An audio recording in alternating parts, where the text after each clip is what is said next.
So here we are in Wireshark. And Wireshark is really the canonical tool for analyzing packet captures.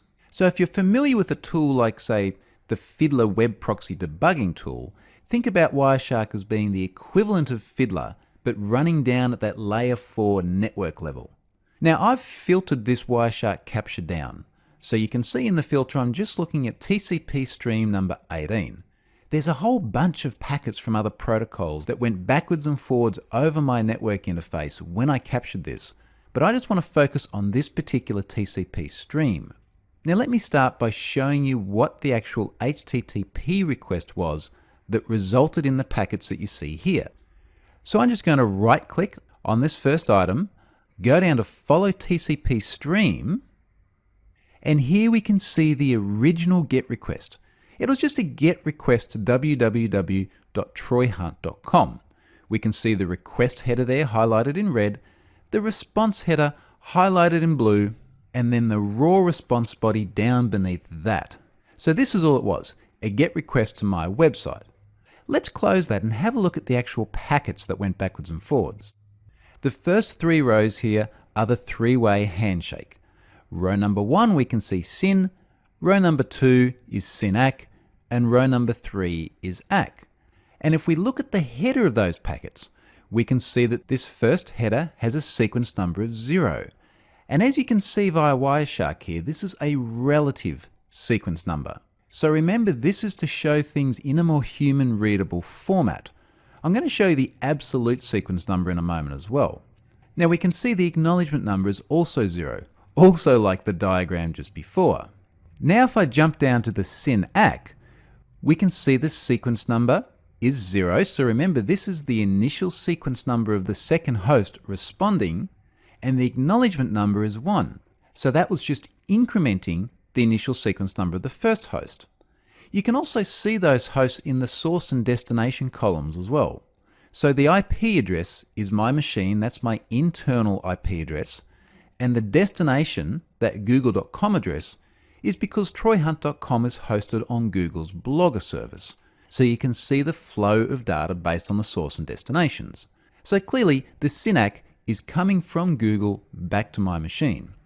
And then eventually we've got that final acknowledgement, where the sequence number is 1 and the acknowledgement number is 1.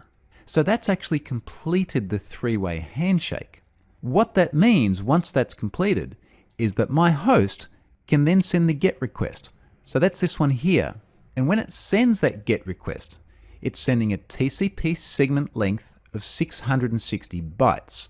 So this is the actual contents of the request, which is what you saw in that request header just before. Now it's sending the sequence number of 1. So that was the sequence number from the earlier ACK response.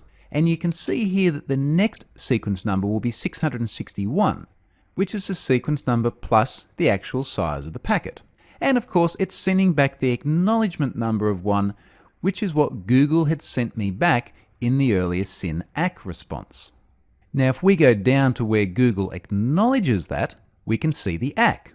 And Google has sent back its own sequence number, and of course the acknowledgement number is the sequence number that I just sent in the row above this one. So you can see how the mechanics of this communication over TCP are all observable within Wireshark. And it all maps perfectly to the diagrams we just looked at. And this is how a TCP communication works.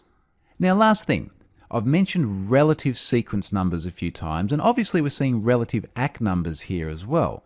Let me show you what those real or absolute numbers actually are, because they're kind of the key to session hijacking. So let's do this. I'm going to go up to Edit, Preferences, Protocols, and then all the way down to TCP. And you can see over here, it says relative sequence numbers, and it's checked. Let's now just uncheck that box, and we'll say OK. Have a look at the sequence and acknowledgement numbers now.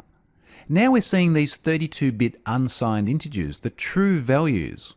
And in fact, if we go back up to the beginning of the 3-way handshake, we can see that that initial sequence number is about 2 billion something.